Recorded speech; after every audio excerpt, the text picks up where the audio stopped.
किसी को भी देखते हैं प्रकाश के वजह से, लेकिन एग्जाम में ऐसा देखने के लिए नहीं मिलता है। एग्जाम में हार्ड हार्ड सवाल देखने के लिए मिलता है, उसको भी मैं दिमाग में रखते हुए एकदम भारी भारी सवाल को एकदम मेथड के साथ समझा देंगे और हमेशा के लिए याद रखेंगे, क्योंकि याद रहेगा उसके बाद में एग्जाम में लिख पाएंगे। अगर याद ही नहीं रहेगा तो एग्जाम में क्या लिखेंगे। तो चलो स्टार्ट करते हैं। एग्जाम में पूछता है कि प्रकाश का गुण क्या होता है, प्रकाश होता क्या है। तो हम तो समझ लिए भाई प्रकाश सभी को पता होता है, किसी को भी हम देख पाते हैं प्रकाश के वजह से। और प्रकाश जो होता है एक प्रकार का ऊर्जा होता है जिसके वजह से हम किसी भी वस्तु को देख पाते हैं। ये सब नॉर्मल परिभाषा हो गया। लेकिन अगर कोई पूछ देगा प्रकाश एक प्रकार का ऊर्जा है, भाई ऊर्जा क्या होता है, ऊर्जा क्या होता है, ये होता है दिमाग को दही करने वाला सवाल सब। क्योंकि मैं भी जब क्लास 10th में था तो कोई सवाल पूछ लिया, मैंने कहा क्या प्रकाश एक प्रकार का ऊर्जा है जिसकी सहायता से हम किसी भी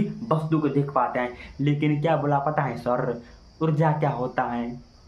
हम तो सर यू नहीं पता अच्छे ऊर्जा की हो।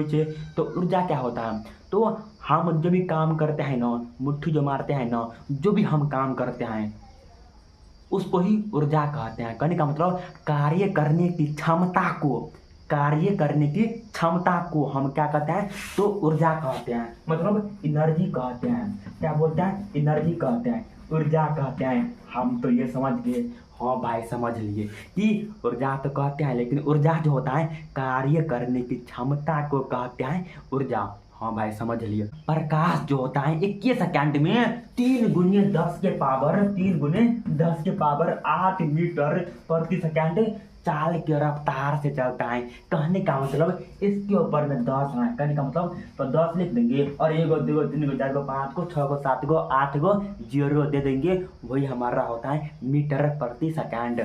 किलोमीटर में भी आ सकता है या तो मीटर बटे सेकंड में भी देखने के लिए मिल सकता है। लेकिन प्रकाश वर्ष जो होता है हमें ये देखने के लिए मिलता है 9.46 इंटू 10 के पावर 50 मीटर होता है। अगर किलोमीटर में रहेगा तो ऊपर में जीरो सब ऐड हो जाएगा। ये सब सिंपल सवाल सब हैं, लेकिन ये सब नॉर्मल और ही बता देते हैं कि प्रकाश जो होता है सीधी रेखा में गमन करता है। कहने का मतलब टेढ़ टूर नहीं गमन करता है, हमेशा ऐसे आता है और ऐसे हमेशा निकलता है। लेकिन प्रकाश जो होता है समांतर रेखा में गमन करता है। देखो इसका मतलब क्या हुआ, इसका मतलब यह हुआ, देखो प्रकाश जब सीधी रेखा में गमन करती है, अगर एक प्रकाश ये हुआ, दूसरा प्रकाश ये हुआ, तीसरा प्रकाश ये हुआ, तो ये जो है सीधा तो गमन करता है, सीधा यानी क्या सरल रेखा में गमन करता है।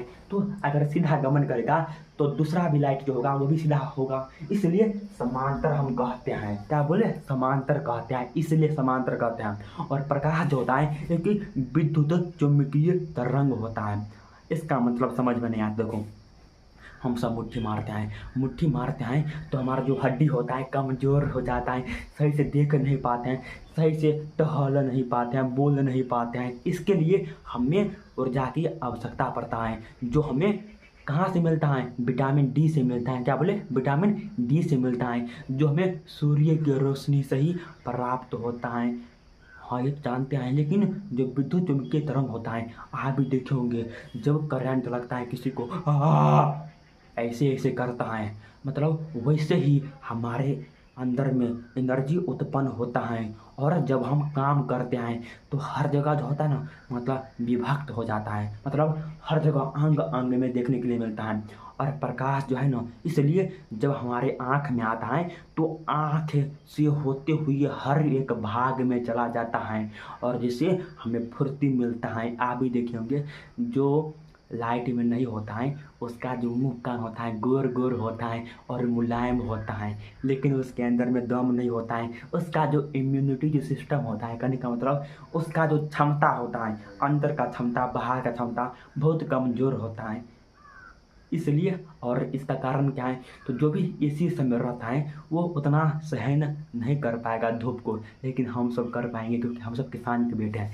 हाँ ये तो नॉर्मल है, लेकिन हम तो बेसिक समझ लिए। लेकिन प्रकाश का परावर्तन किसे कहते हैं, हम प्रकाश के बारे में समझ लिए, ये होता है, लेकिन परावर्तन क्या होता है। देखो हम यहाँ मारे, देखो यहाँ मारे टकरा कर फिर वापस आता है, टकरा कर फिर वापस आता है। टकरा कर वापस आ गया है, इसको ही हम प्रकाश का परावर्तन कहते हैं। कहने का मतलब कोई भी जो माध्यम होता है प्रकाश का, मतलब यहाँ पर था, यहाँ से टकरा कर वापस आता है, उसको ही हम प्रकाश का परावर्तन कहते हैं। इसको हम आपतित किरण कहते हैं, यानी क्या, आने वाला इसको हम आपतित किरण कहते हैं। इसको हम परावर्तित किरण कहते हैं, परावर्तित, क्योंकि टकरा कर फिर वापस चला गया, इसीलिए हम कहते हैं परावर्तित किरण। उसके बाद बीच में जो होता है इसको हम अविलंब कहते हैं। यहाँ पे वीडियो लंबा हो जाता है, स्टोरेज फुल हो जाता है, इसके लिए मैं माफ़ी चाहता हूँ। अगर आप देखना चाहते हैं तो कमेंट में लिख दीजिए, जिससे मैं प्रयास करूँगा और वीडियो बनाने का।